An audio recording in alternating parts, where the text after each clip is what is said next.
In a world where faith and desire collide, meet Alice, a devout Catholic teenager, living a life of piety and devotion. But beneath her righteous exterior, lies a world of curiosity and hidden desires. When a rumor threatens to shatter her reputation, she turns to an online chat room, seeking connection and understanding. Alice embarks on a journey of self-discovery that challenges everything she knows. Join her as she navigates the complexities of faith, love, and embracing her true self. Spoilers ahead, watch out and enjoy. Alice, an innocent teenager, begins to experience the highs and lows of puberty in the autumn of 2001. She attends a Midwestern co-ed Catholic school governed by strict disciplinarians and established dogmas. Physical intimacy is also not addressed in a straightforward manner. To describe male and female libidos, rather euphemistic examples such as modern and traditional ovens are used. During one such morality lecture, Father Murphy emphasizes marriage as the sacrament, and the basis of indulgence in any kind of sexual activity with the sole intent of procreation. And any such activity performed outside such sacrament is punished by eternal damnation. When Alice tries to have a heart-to-heart conversation with her friend Laura, who is heavily influenced by the school's teachings, she calls it gross and Alice refrains from sharing further. When Alice returns home, she searches the AOL chat room for trivia, but when she receives an explicit image in an anonymous message, her curiosity gets the best of her, and she soon begins chatting with the unknown sender. He persuades her to send him her picture, but she instead sends her friend's picture, and the conversation quickly turns into an adult chat. As she begins to explore herself, stepping into uncharted areas and feelings, her mom's voice calling her for dinner impedes her journey. The following Monday, every corner of the school is abuzz with rumors that Alice tossed the salad of a classmate Wade at Laura's party over the weekend. Alice denies the rumor and even claims that she is unfamiliar with the phrase. The rumor quickly reaches Mrs. Veda, the school's disciplinarian, who prevents Alice from being the gift bearer at the mass, and advises her to respect her body, all of which goes over Alice's head, as she has no idea what Mrs. Veda is talking about. Later that day, during the sacraments of reconciliation, Alice confesses her sins to Father Murphy, avoiding the AOL chat incident, and receives a penance of 20 prayers and a week of housework. Alice immediately makes amends by intensely praying in the school chapel, Father Murphy, and Mrs. Veda's words echoing in her mind during the prayer. Alice and Laura both decide to attend the school's spiritual retreat called Kirkos, in the hopes of gaining conscientiousness, and becoming members of the popular girls group at school. When they arrive at the location, Alice meets Chris, the captain of the school's football team, and instantly falls for his good looks and welcoming nature. She imagines herself running her fingers through his arm here. However, her trance is broken when Nina, a popular girl at school who Laura idolizes, greets and hugs her, informing Alice that she will be sharing a cabin with her. Alice is shown her room, and as per the instructions they need to deposit their watches and cell phones. Alice decides to keep her phone and lies about not having one. Alice is assigned to Chris's group, and his friendly demeanor quickly puts her at ease. Alice is unable to sleep later at night, so she begins playing a game on her cell phone to pass the time. It suddenly starts making loud beeping sounds, and Alice hides it between her thighs to suppress it, discovering how the cell phone vibrations tingle her in places. She never expected to feel so intensely, but she comes to a halt when she notices the crucifix hanging in her room. The next day, while walking through the woods, Alice pretends to be injured in order to be closer to Chris. And it turns out better than she had hoped, as Chris carries her to the nurse's office. Alice returns to her room after being treated, and Nina comes in to invite her to a group photograph, but she hears Alice's phone vibrate and confiscates it. Father Murphy is informed of the confiscation, and as a punishment, Alice is assigned cleaning duties in the retreat cafeteria. She returns the cleaning supplies to the storeroom after she finishes cleaning, and as she prepares to leave, she notices Father Murphy's computer in his office. She decides to log into the AOL chat box, to inquire about the meaning of tossing the salad.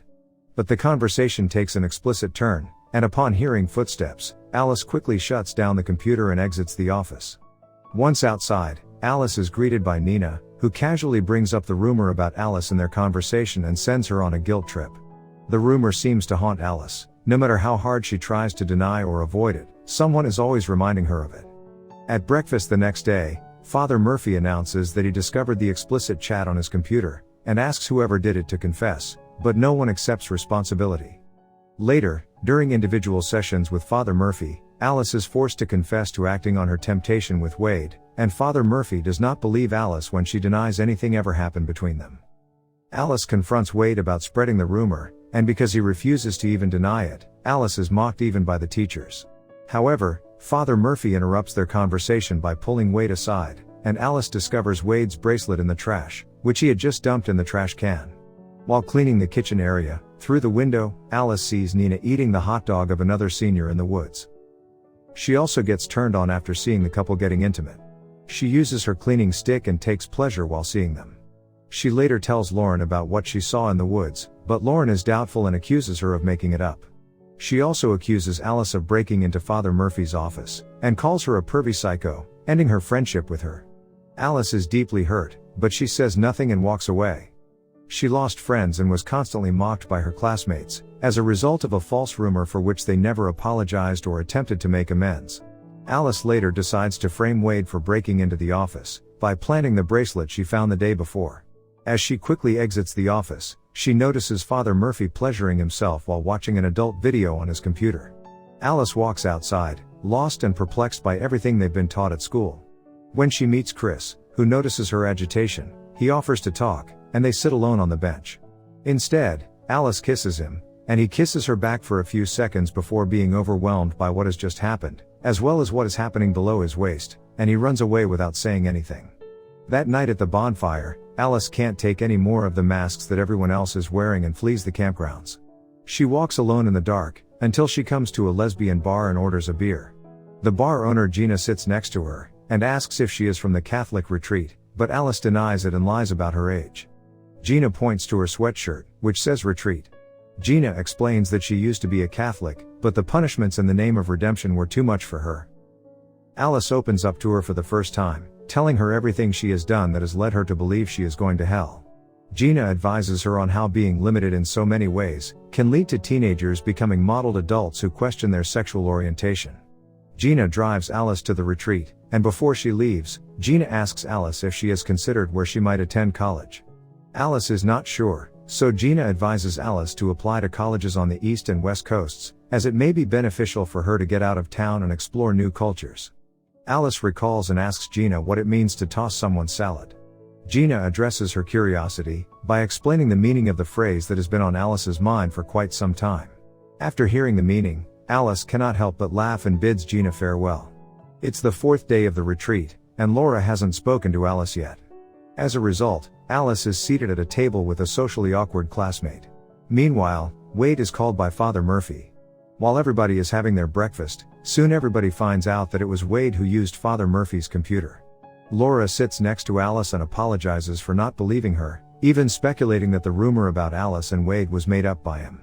They rekindled their friendship, and the group session begins, with the students asked to share their experiences, and what they've learned during their 4 days in the retreat. Alice decides to speak up and walks to the podium, emphasizing that everyone is hiding something, and that only by being honest and treating each other with respect, they might stop feeling guilty about who they are. After Alice finishes speaking, Mrs. Veda and Father Murphy look surprised, and she leaves the podium knowing that some things may not change. When Alice returns to school, she runs into Chris, who is as awkward as ever and tries to avoid her. But Alice approaches him and assures him that they can still be friends. While at reconciliation with Father Murphy, Alice boldly reveals she saw people getting intimate on video, leaving Father Murphy perplexed by the implication, despite the fact that he knows exactly what Alice is talking about. This time, he awards a heavier penance of 100 prayers, but instead of going to the chapel, Alice goes home and watches the love scene in Titanic. Alice starts touching herself and notices the vibrating massage device beside her. She then uses it, and for the first time in her life, Alice enjoys pleasuring herself without feeling ashamed or guilty. So this was the story of the film Yes God Yes, released in 2019. If you like the story, then do watch the full film, and if you want to watch more such amazing recaps, then do subscribe to our channel. See you in the next recap.